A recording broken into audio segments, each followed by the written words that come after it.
Hello guys, welcome you all in this session. In this session we will going to discuss about indirect tax. इस session में हम detail में indirect tax को पढ़ने वाले हैं. देखेंगे कि गवर्नमेंट हमसे कौन-कौन से इनडायरेक्ट टैक्स चार्ज करती है. तो इनडायरेक्ट टैक्स को पढ़ने से पहले एक बार हम रिवीजन कर लेते हैं कि लास्ट सेशन में हमने क्या पढ़ा था.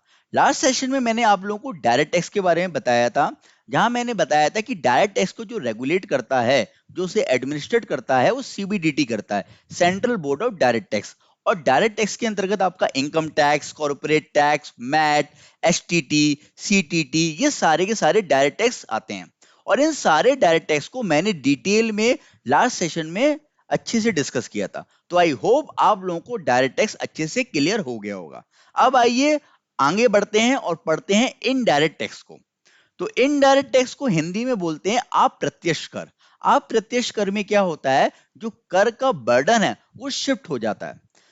जैसे मैंने आपको लास्ट सेशन में बताया था कि इसमें क्या होता है, इनडायरेक्ट टैक्स में इसमें इंपैक्ट किसी और पर होता है और इंसिडेंस किसी और पर होता है. मैंने दो वर्ड्स लास्ट सेशन में डिस्कस किए थे, इंपैक्ट एंड इंसिडेंस. ओके, तो इंपैक्ट का मतलब क्या होता है? इंपैक्ट का मतलब होता है हु हैव अ बर्डन, जिसपे बर्डन होता है, that is known as impact. And incidence का मतलब who have to pay. Okay, तो इंपैक्ट किसी और पर होता है यानी बर्डन किसी और पर होता है इनडायरेक्ट टैक्स पे, और इंसिडेंस किसी और पर होता है यानी पे कोई और कर रहा होता है. लेकिन डायरेक्ट टैक्स में क्या था, इंपैक्ट और इंसिडेंस सेम पर्सन पे थे. ओके, तो यहां पर बर्डन शिफ्ट हो जाता है. फॉर एग्जाम्पल, मान लीजिए कोई मैन्युफैक्चरर है, और वो ये पेन प्रोड्यूस कर रहा है. अब उसने ये पेन जो प्रोड्यूस किया, मान लीजिए इस पेन को प्रोड्यूस करने के बाद उसने जो इसकी वैल्यू रखी वो 8 रुपए रखी, ठीक है, और इस 8 रुपए में उसका प्रॉफिट भी है.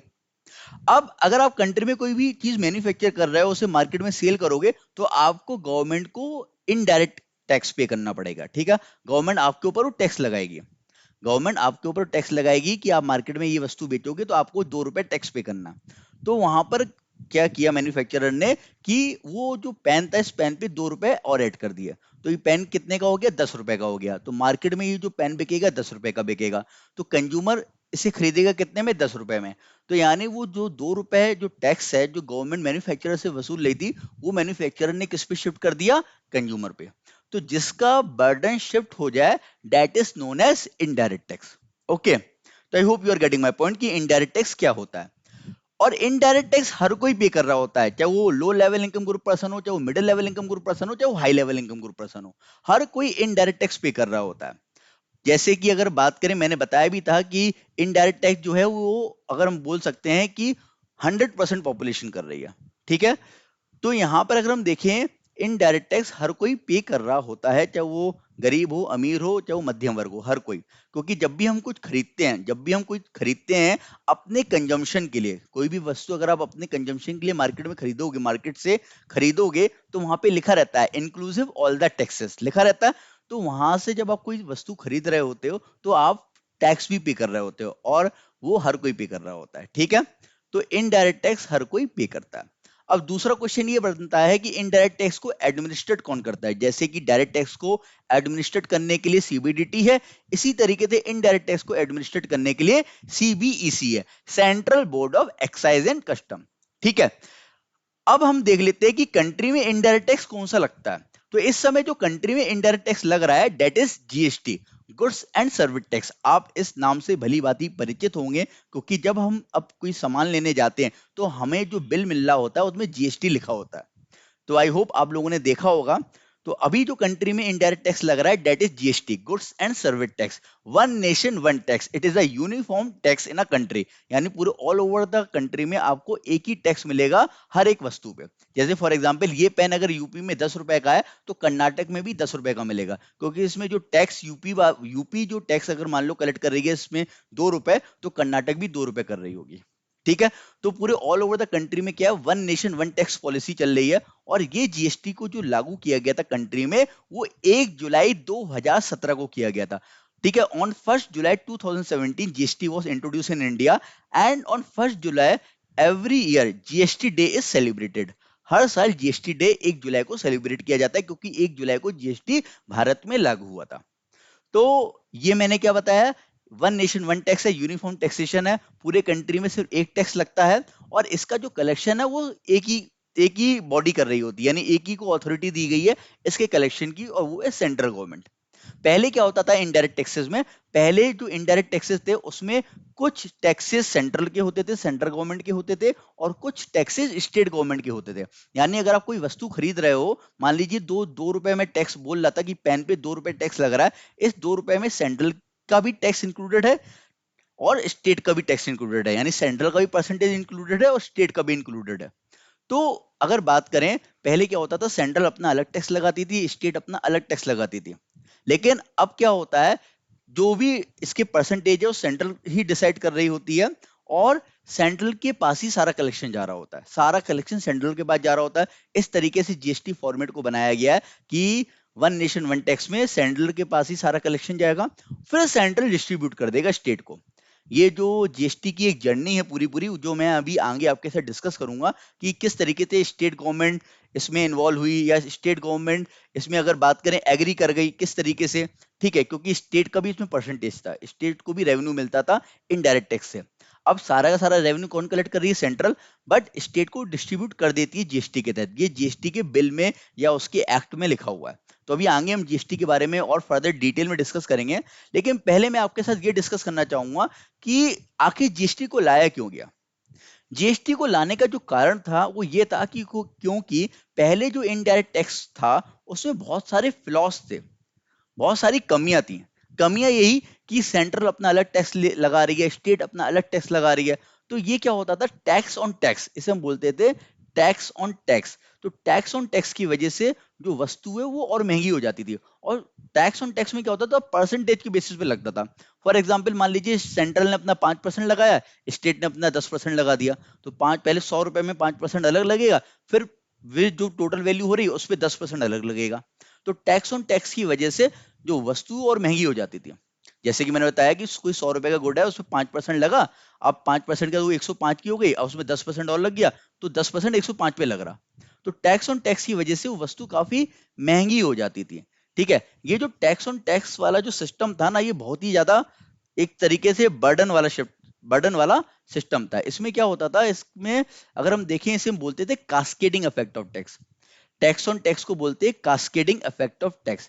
इस वर्ड को अच्छे से पता होना चाहिए, कई बार इसे पार्लियामेंट में फाइनेंस मिनिस्टर लोगों ने यूज किया हुआ है जब जीएसटी से पहले। ठीक है, तो वो लोग इसी फेवर में बोलते थे कि due to cascading effect of tax जो गुड्स है वो काफी महंगा हो रहा है, वस्तुएं काफी महंगी हो रही है, और इसका बर्डन आम आदमी पे बहुत पड़ता था।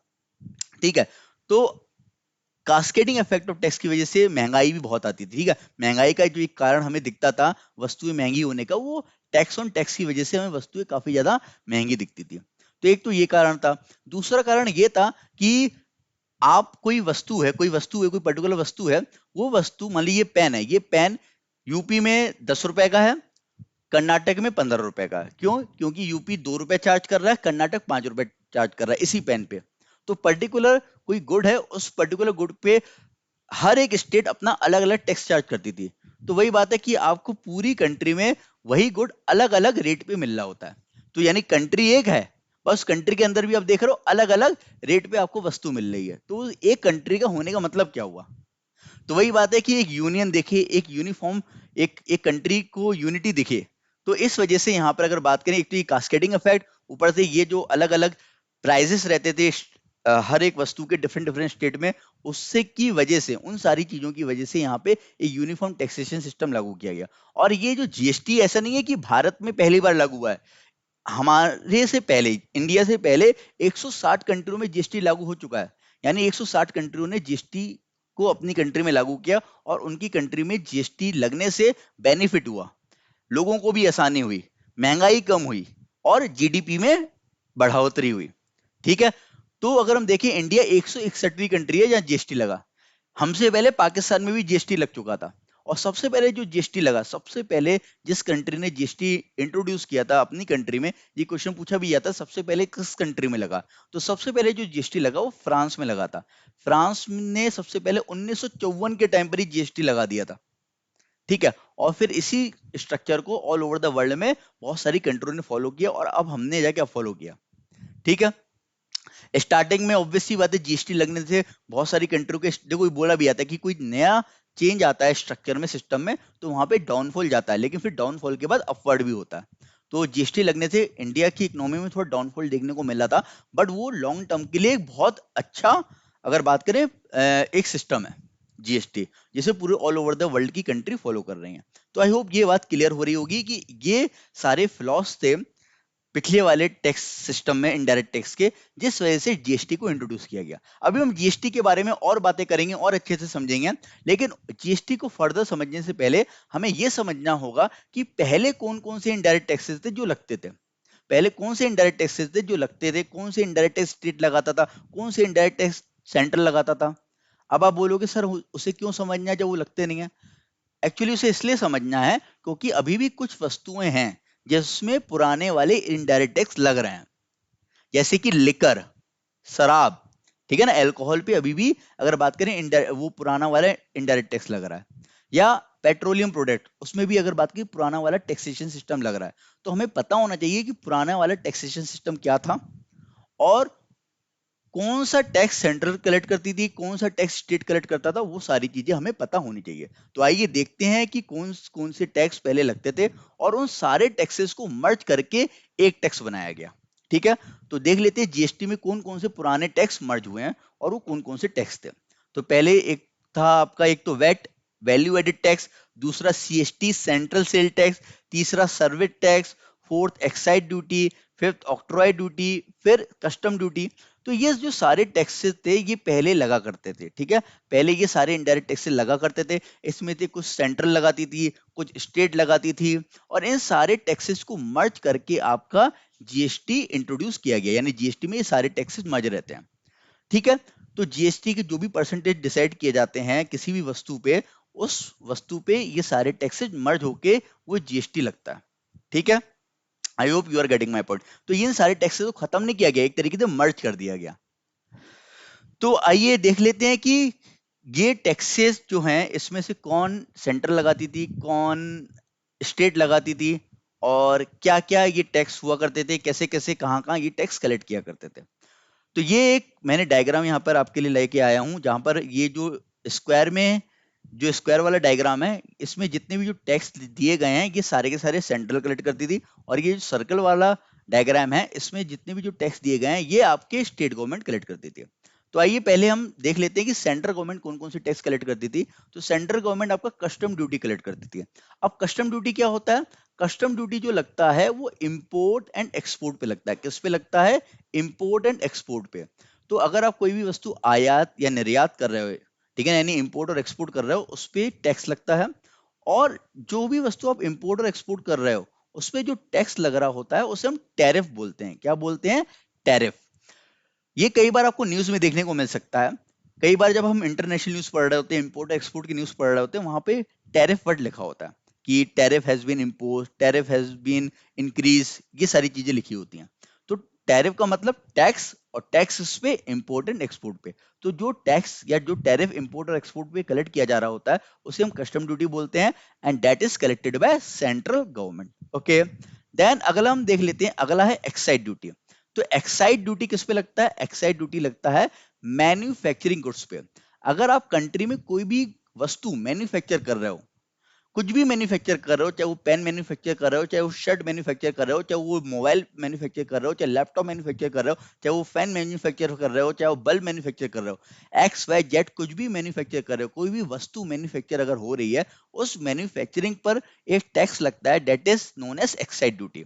तो excise duty is collected by central government. Okay, फिर then there is a service tax. तो जो सर्विस टैक्स है ये सर्विस इंडस्ट्रीज पे लगता है। जो इंडस्ट्रीज सर्विस प्रोवाइड करके इनकम अर्न कर रही हैं, जो इंडस्ट्रीज गुड्स प्रोड्यूस कर रही हैं उन पे एक्साइज, और जो इंडस्ट्रीज सर्विस प्रोवाइड कर रही हैं, सर्विस प्रोवाइड करके इनकम अर्न कर रही हैं, उन पे सर्विस टैक्स। जैसे फॉर एग्जांपल ये जो एजुकेशन सेक्टर है ये सर्विस सेक्टर है, जो सर्विस प्रोवाइड करके इनकम अर्न करता है। तो जैसे कि अगर बात करें, अगर आप कंट्री में कोई भी एजुकेशन सेक्टर ओपन करोगे तो वहां पर गवर्नमेंट आपसे क्या लेगी? सर्विस टैक्स लेगी, और आप उसका बर्डन अपने स्टूडेंट्स पे शिफ्ट कर दोगे। तो जैसे कि फॉर एग्जांपल मान लीजिए 2017 से पहले अगर आपने कहीं एडमिशन लिया होगा, तो जो फीस होगी उस फीस में आपका सर्विस टैक्स इंक्लूडेड होगा। अब तो जीएसटी लगता है, लेकिन पहले सर्विस टैक्स लगता था। ठीक है। फिर सीएसटी की अगर बात कर लें, अगला है सेंट्रल सेल टैक्स। तो सेंट्रल सेल टैक्स जो है, ये लगता था अगर आप कोई भी वस्तु एक राज्य से दूसरे राज्य बेच रहे हो। सेल टैक्स है, सेल का मतलब बेचने पे टैक्स लगना। तो अगर आपने कोई भी मान लो शर्ट मैन्युफैक्चर करी मान लीजिए महाराष्ट्र में, ठीक है, महाराष्ट्र में कोई शर्ट मैन्युफैक्चर करी और उसे बेच दिया आपने केरल में, ठीक है, केरल में आपने उसे बेच दिया। तो एक राज्य से दूसरे राज्य जब कोई वस्तु जा रही है तो वहां पे क्या लगता था, central sale tax. For example ये शर्ट 100 रुपए की है और इस पे जो टैक्स लग गया वो मान लीजिए 10 रुपए लग गया, ठीक है। तो ये 10 रुपए टैक्स लगाएगी, सेंट्रल सेल टैक्स होगा। और ये सेंट्रल सेल टैक्स कौन कलेक्ट करती थी, सेंट्रल गवर्नमेंट करती थी। भाई आप बोलोगे कि भैया ये केरल का टैक्स है, केरल को 10 रुपए मिलने चाहिए। लेकिन अगर आप एक राज्य से दूसरे राज्य कोई सामान बेच रहे हो तो वहां पर सेंट्रल गवर्नमेंट टैक्स लगाती थी, वो स्टेट को डिस्ट्रीब्यूट कर दिया करती थी, यानी कलेक्शन सारा सेंट्रल करती थी और बाद में स्टेट को डिस्ट्रीब्यूट कर दिया करती थी। एक राज्य से दूसरे राज्य सामान बेचने पे सेंट्रल भी अपना कुछ परसेंटेज चार्ज करती थी, ठीक है। तो कलेक्शन पूरा सेंट्रल करती थी, बाद में स्टेट को डिस्ट्रीब्यूट कर दिया करती थी, इस तरीके से होता था। तो ये सारे जो टैक्स हैं, ये जो 4 टैक्स हैं, ये सेंट्रल गवर्नमेंट लिया करती थी इनडायरेक्ट टैक्स की कैटेगरी में, ठीक है। आई होप ये आपको क्लियर होगा। देन हम देख लेते हैं कि स्टेट गवर्नमेंट कौन से टैक्स लिया करती थी। स्टेट गवर्नमेंट अगर हम देखें तो वैट कलेक्ट करती है, वैल्यू एडेड टैक्स। जो जैसे अगर बात करें पेट्रोल में या लिकर में वैट ही लग रहा है, वैल्यू एडेड टैक्स, ठीक है। या लग्जरी टैक्स। लग्जरी टैक्स क्या होता है, मान लो आपने कोई ब्रांडेड कोई मान लो लग्जरी कार इंपोर्ट करी, लग्जरी घड़ी इंपोर्ट करी, लग्जरी कोई ज्वेलरी इंपोर्ट करी, कोई बाइक इंपोर्ट करी, तो उस पे अगर आप उस राज्य में वो लग्जरी आइटम मंगवा रहे हो तो वहां पर अगर जिस राज्य में रह रहे हो वो राज्य लग्जरी टैक्स लिया करता था, ठीक है। फिर इलेक्ट्रिसिटी ड्यूटी, जो इलेक्ट्रिसिटी आप कंज्यूम कर रहे हो उस पर एक ड्यूटी लगती थी, इलेक्ट्रिसिटी ड्यूटी, वो स्टेट गवर्नमेंट लेती थी। फिर एंटरटेनमेंट टैक्स, यानी मनोरंजन कर। आप जैसे मूवी देखने जाते होगे तो मूवी जब हम उसका टिकट परचेज करते हैं उसमें टैक्स इंक्लूडेड होता है, ठीक है ना। अब तो जीएसटी होता है, पहले वहां पे एंटरटेनमेंट टैक्स लिखा होता था। तो अगर आप कंट्री में कोई पीवीआर रन कर रहे हो, अगर कंट्री में कोई पीवीआर रन कर रहे हो तो वहां पर जो गवर्नमेंट है, स्टेट गवर्नमेंट है, उस पीवीआर वाले से टैक्स लेगी। और वो पीवीआर पीवीआर वाला, जो पीवीआर मतलब जो उस सिनेमा इंडस्ट्री वो से रन कर रहा है, ठीक है ना, समझ रहे हो, जहां पर आप मूवी देखने जा रहे हो उसे जो रन कर रहा है उसे पीवीआर बोलते हैं। और उस पीवीआर वाले से टैक्स कौन ले रही है, गवर्नमेंट ले रही है। गवर्नमेंट पीवीआर वाले से टैक्स ले रही है, पीवीआर वाले ने उसका बर्डन आप पे शिफ्ट कर दिया, ठीक है। तो वो एंटरटेनमेंट टैक्स होता था। देन एक होता था ऑक्ट्रॉय। ऑक्ट्रॉय ड्यूटी को ही हम एंट्री टैक्स बोलते हैं, ऑक्ट्रॉय ड्यूटी को ही हम एंट्री टैक्स बोलते हैं। तो एंट्री टैक्स का मतलब क्या हो गया कि अगर आप हमारे राज्य में बेचने आ रहे हो कोई सामान तो हम एंट्री टैक्स भी लेंगे। ये जो ऑक्ट्रॉय ड्यूटी है कुछ राज्य लगाया करते थे, हर राज्य नहीं लगाते थे। जैसे फॉर एग्जांपल कर्नाटक हो गया, तमिलनाडु हो गया, या अगर बात करें यूपी हो गया, ये कुछ राज्य थे जो एंट्री टैक्स भी लिया करते थे। फॉर एग्जांपल अगर मान लेते हैं महाराष्ट्र में, अगर हम देखें कोई सामान बनाया महाराष्ट्र में, मान लीजिए शर्ट बनी और शर्ट बन गई, मान लीजिए इसकी, जैसे हमने देखा था इसकी हमने कॉस्ट रखी थी 100 रुपए। अब महाराष्ट्र से ये शर्ट बन के आई यूपी में, ठीक है। तो यूपी में बन के आई तो यूपी में जब ये बिकने आएगी तो पहले तो इसमें क्या लगेगा, सीएसटी लगेगा। सीएसटी मान लीजिए 10 रुपए लग गया, ठीक है, सेंट्रल सेल टैक्स। एक राज्य से दूसरे राज्य सामान आ रहा है तो ये कितने का हो गया, 110 रुपए का। अब यूपी बोल रही है कि अगर एक तो ये तो टैक्स लगना ही तो कंपलसरी है, लेकिन अगर आपको हमारे राज्य में व्यापार करना है तो आपको इसमें 10 रुपए और देना पड़ेगा। ये एक तरीके का एंट्री टैक्स है। एक तरीके का कैसा एंटी टैक्स है कि आप हमारे राज्य में कोई सामान बेचने आ रहे हो तो आपको एंटी टैक्स भी पे करना पड़ेगा। क्लियर है। तो जैसे कि आपने देखा हो कई बार हम हाईवे में ट्रेवल कर रहे होते हैं और चेक पोस्ट पे बहुत सारी गाड़ियां खड़ी होती हैं, तो वो एक तरीके से एंटी टैक्स कलेक्ट कर रही होती हैं। तो ये सारे के सारे जो टैक्स हैं वो स्टेट गवर्नमेंट कलेक्ट किया करती थी और इसमें तो कुछ अभी भी करती है। और ये सारे जो टैक्स हैं वो सेंट्रल गवर्नमेंट के पास जाते हैं। क्लियर है। और इन्हीं सारे टैक्सेस को मर्ज करके जीएसटी को इंट्रोड्यूस किया गया। I hope you are getting my point.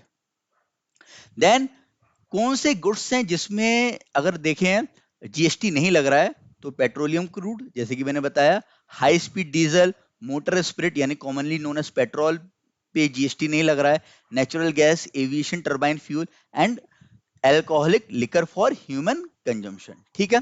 तो इन पे जीएसटी नहीं लग रहा है। अब ये एक मैंने आपके सामने चार्ट लेके आया हूं जिसके थ्रू हम समझेंगे कि पुराना टैक्सेशन सिस्टम क्या था और नया टैक्सेशन सिस्टम क्या है। तो पुराने वाले टैक्सेशन सिस्टम में क्या होता था कि मान लीजिए आपने कोई चीज मैन्युफैक्चर करी, कोई भी चीज अगर आप मैन्युफैक्चर कर रहे हो तो मान लीजिए जो आपको रॉ मटेरियल मिला वो मान लीजिए 1,000 रुपए का मिला, ठीक है। ये पहली देखो, अगर कोई भी चीज आप बनाते हो तो बनाने से फाइनल कंज्यूमर तक जाने तक उसमें बीच में बहुत सारी स्टेजेस होती हैं, ठीक है ना। तो वहां पर अगर हम बात करें, जो वैल्यू है वो ऐड होती जाती है उससे बनाने में। जैसे फॉर एग्जांपल अगर कोई चेयर बनानी है तो चेयर के लिए पहले आप लकड़ियां लाओगे, फिर उसे शेप दोगे, फिर वो चेयर बनाओगे, फिर उसमें कुशन लगाओगे, फिर लेबलिंग करोगे, फिर होलसेलर के पास भेजोगे, फिर रिटेलर के पास। तो वो एक पूरा, एक अगर बात करें पूरा प्रोसेस होता है। तो यहाँ पर उसी प्रोसेस को बताया गया कि हर एक प्रोसेस पे, हर एक स्टेज पे, मैन्युफैक्चरिंग की हर एक स्टेज पे टैक्स लगता था। और वो टैक्स जो लगता था वो थोड़ा, उसका जो तरीका था वो थोड़ा तरीका गलत था। उस तरीके की वजह से वहां पर अगर हम देखें, जो बर्डन है वो कंज्यूमर पे ज्यादा शिफ्ट होता था और कंज्यूमर को वो चीज काफी महंगी पड़ती थी। जैसे फॉर एग्जांपल मान लो कोई मैन्युफैक्चरर है, उसने मान लीजिए कोई वस्तु है, मान लो लकड़ियां ले लेते हैं, ठीक है, लकड़ियां 1,000 रुपए की खरीदी, अब उस पर 10% टैक्स लगा है, ठीक है। वो मैन्युफैक्चरर ने 1,000 रुपए की लकड़ियां खरीदी। खरीदी किससे? मान लो किसी लकड़हारे से वो खरीदी। अब वो खरीदी तो उस पर 10% टैक्स लगा, क्योंकि सेल पे टैक्स लगता है। तो सेल पे टैक्स लगता है तो वहां पे 10% टैक्स लगा, और उसे वो कितने का पड़ा? 1,100 का पड़ा, ठीक है। 1,100 रुपए की लकड़ियां पड़ी। अब वो वेयर हाउस गया, वेयर हाउस में उसमें वही बात है, उन लकड़ियों को शेप दिया गया, उसमें कुछ ना कुछ वैल्यू ऐड की गई, तो 300 रुपए वैल्यू ऐड की गई, ठीक है। उसे शेप दिया गया, उसमें कुछ वैल्यू ऐड हुई। तो ये जो वैल्यू ऐड होने के बाद अमाउंट हुई कितनी हुई? 1,400 इनके हिसाब से। 1,100 में ये 300 प्लस कर दिया। अब जो टैक्स लग रहा है वो किस पे लगेगा? 10% 1,400 पे। क्योंकि अब वही बात है कि यहाँ पे चेयर बन गई, चेयर बनने के बाद अब आगे वाली स्टेज पे जाएगी। अब जो आगे वाली स्टेज पे जाएगी, यानी ये जो रिटेलर खरीदेगा वो 1,400 की नहीं खरीदेगा, वो अगर बात करें उस पे 140 रुपए और टैक्स लगेगा, यानी 10% टैक्स लगेगा। तो वो जो खरीदेगा वो 1,540 में खरीदेगा।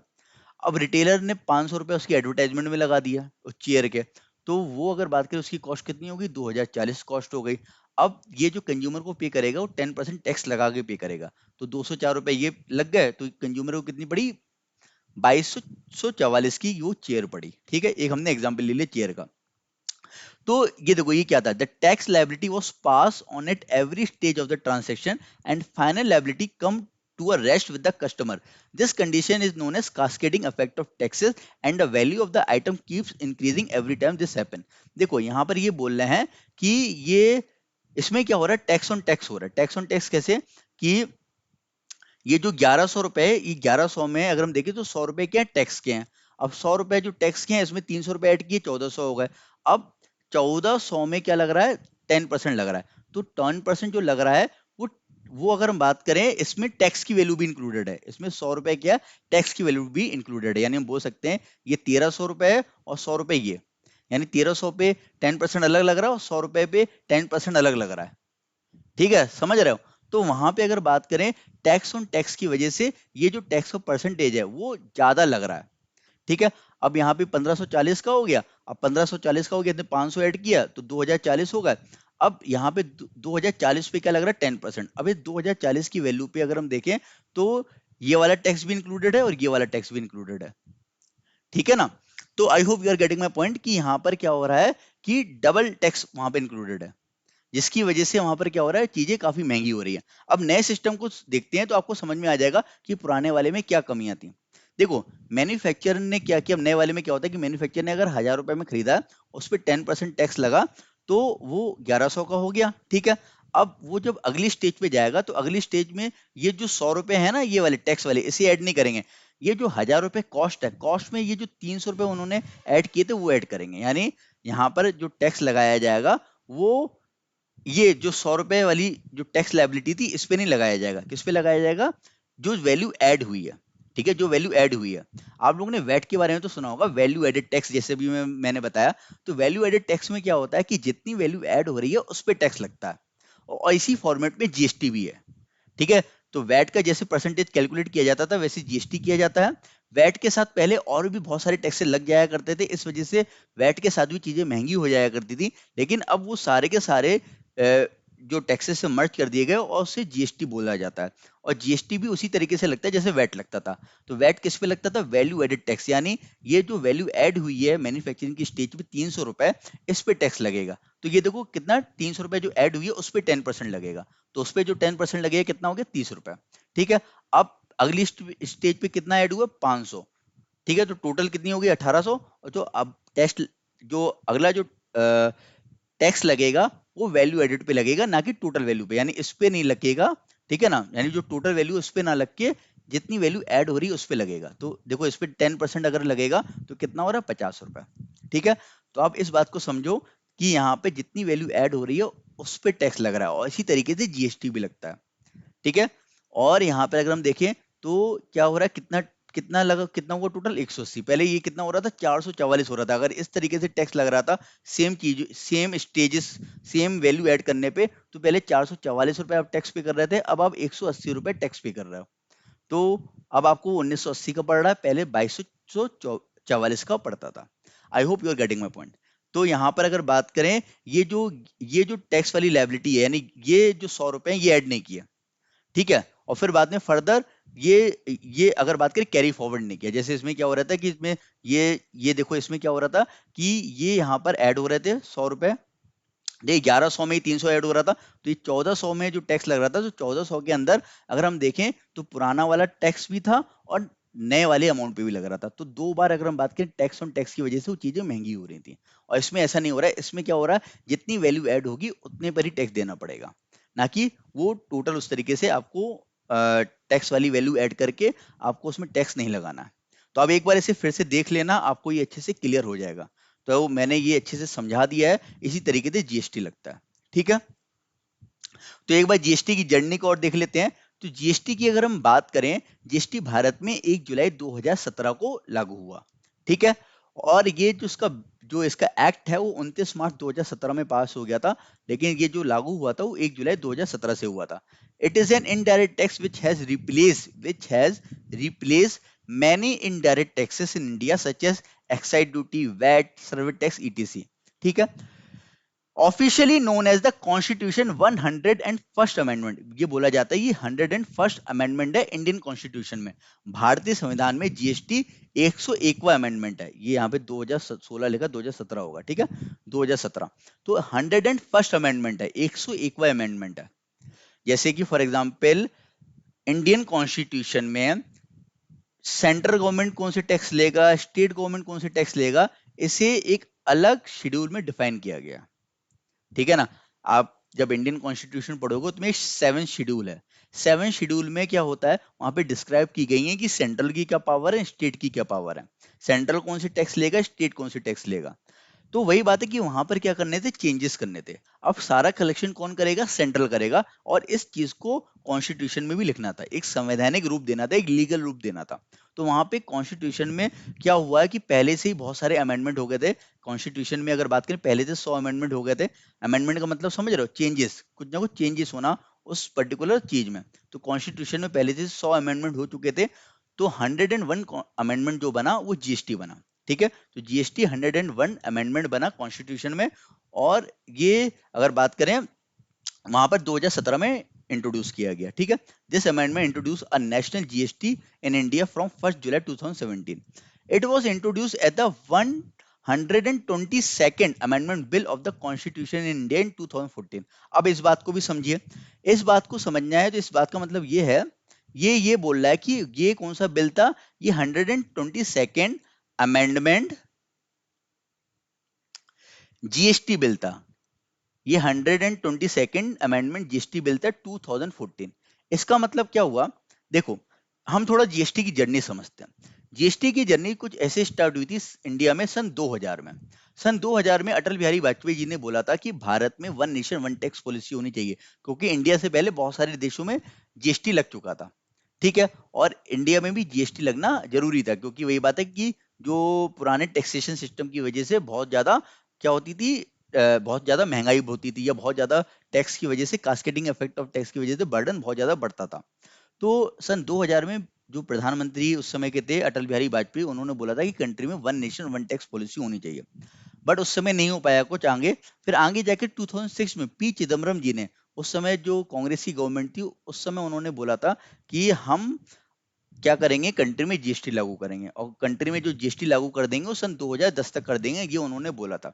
बट 2010 भी आ गया और कंट्री में जीएसटी लागू नहीं हो पाया। क्यों नहीं हो पाया? क्योंकि बहुत सारे लोग क्या करते थे, जीएसटी का अपोज करते थे। जो स्टेट गवर्नमेंट थी वो जीएसटी का अपोज करती थी, क्योंकि उन्हें लगता था कि उनका जो प्रॉफिट है, उनका जो टैक्स है वो चला जाएगा। क्योंकि टैक्स जो जो स्टेट का रेवेन्यू होता है वो टैक्स, जो स्टेट का जो रेवेन्यू होता है वो स्टेट टैक्स से होता है। अब वो सारा कलेक्शन सेंट्रल करेगी तो उन्हें लगता था कि उनका जो परसेंटेज है चला जाएगा।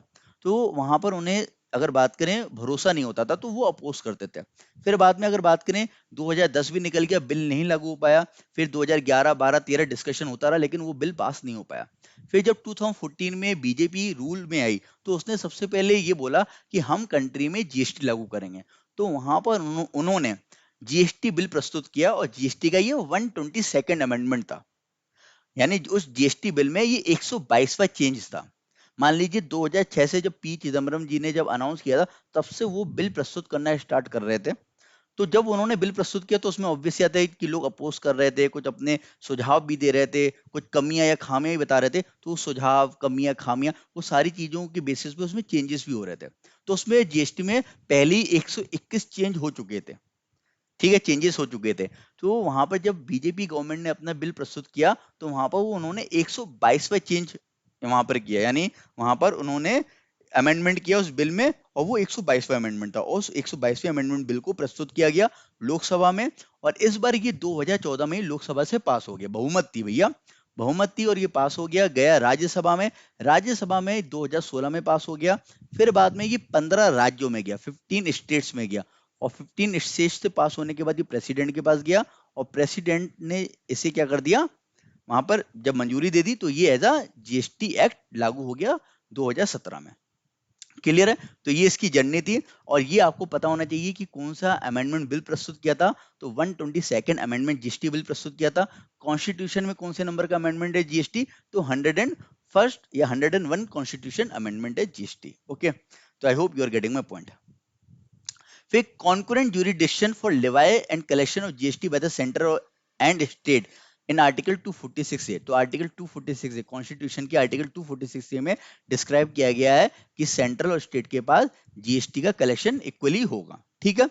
फिर central to levy collect IGST, एक आईजीएसटी होता है। आपने सुना होगा जीएसटी जो है वो दो तरीके से लगता है, मतलब तीन तरीके से लगता है। अभी मैं वो आगे बताने वाला हूँ कि वो तीन तरीके कौन कौन से हैं। एक होता है सीजीएसटी, एक होता है एसजीएसटी, और एक होता है आईजीएसटी। शायद आप लोगों ने देखा भी होगा जब आप कोई चीज परचेज करते होगे। तो अभी मैं डिस्कस करूंगा। तो सीजीएसटी और एसजीएसटी के अलावा एक होता है आईजीएसटी। तो आईजीएसटी का जो कलेक्शन है वो सेंट्रल गवर्नमेंट करती है, और वो जो गवर्नमेंट कलेक्ट कर रही होती है वो आर्टिकल 269 ए के तहत कर रही होती है। यानी जो पावर दी गई है वो आर्टिकल 269 ए के तहत दी गई है। क्लियर? हाँ, तो अब यहाँ पे देख लेते कंपोनेंट क्या है। तो there are 3 taxes applicable under this system, एक सीजीएसटी, एक एसजीएसटी और एक IGST. CGST stand for central goods and service tax, SGST state goods and service tax, और IGST inter state goods and service tax. ठीक है, या हम इसे integrated goods and service tax के नाम से भी जानते हैं। तो क्या होता है हमारे के इंडिया में, कुछ जीएसटी इस तरीके से लगता है। मान लीजिए क्या किया गया कि हर एक पर्टिकुलर वस्तु पे एक पर्टिकुलर परसेंटेज लगाया गया कि ये कैटेगरी के वस्तुओं पे या इस कैटेगरी के गुड्स पे इतना परसेंट लगेगा, इस कैटेगरी के गुड्स पे इतना परसेंट लगेगा। ठीक है, मैन्युफैक्चरिंग पे अलग लगेगा, या अगर बात करें क्लोथ्स पे अलग लगेगा, फूड पे अलग लगेगा। तो अलग अलग गुड्स की कैटेगरी के बेसिस पे परसेंटेज यहाँ पर बताए गए हैं। ठीक है, तो कुछ इस तरीके से परसेंटेज वहां बताए गए हैं। एक 0%, एक 5%, एक है आपका 12%, एक है आपका 18%, और एक है 28%। तो इस तरीके से परसेंटेज चार्ज किए जाते हैं जीएसटी का।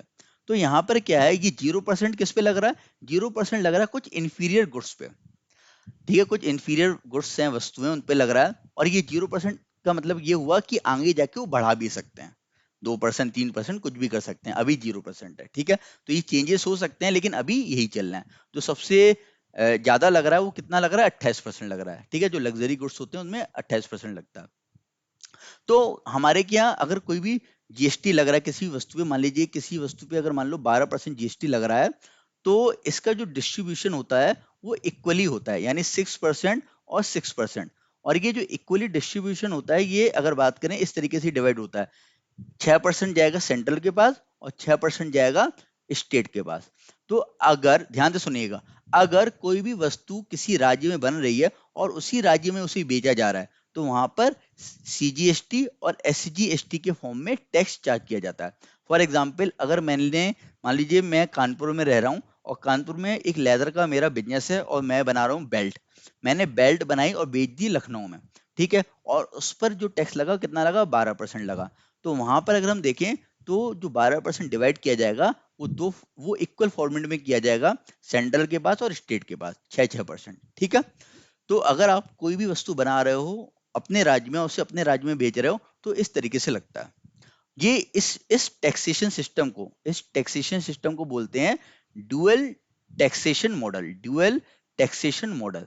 और ये जो डुअल टैक्सेशन मॉडल है ये हमने कहाँ से लिया है, ये हमने कनाडा से लिया है। ये क्वेश्चन भी पेपर में आया हुआ है कि हमारी कंट्री में किस तरीके का जीएसटी मॉडल लगता है, तो हमारे के यहाँ कंट्री में डुअल टैक्सेशन मॉडल को फॉलो किया जाता है, which has been adopted by Canada, हमने कनाडा से अडॉप्ट किया है इसे, ठीक है। तो ड्यूअल टैक्सेशन मॉडल में क्या है कि जितना भी जो टैक्स लग रहा है वो इक्वली परसेंटेज डिवाइड किया जाएगा सेंट्रल और स्टेट में, ठीक है। और ये जो इक्वली डिवीजन होगा, अगर कोई भी वस्तु जिस राज्य में बनी है उसी राज्य में बिक रही है, ध्यान से सुनना, कोई वस्तु अगर जिस राज्य में बनी है उसी राज्य में बिक रही है, महाराष्ट्र में अगर बात करें कोई वस्तु बनी है पुणे में और मुंबई में बिक रही है तो वहां पर ही इस तरीके का ड्यूअल टैक्सेशन मॉडल लगता है, ठीक है। मान लीजिए कोई वस्तु है जिसपे 18% लग रहा है और वो वस्तु उसी राज्य में बनी है उसी राज्य में बिक रही है तो 9% डिस्ट्रीब्यूट किया जाएगा, इक्वल डिस्ट्रीब्यूशन होता है।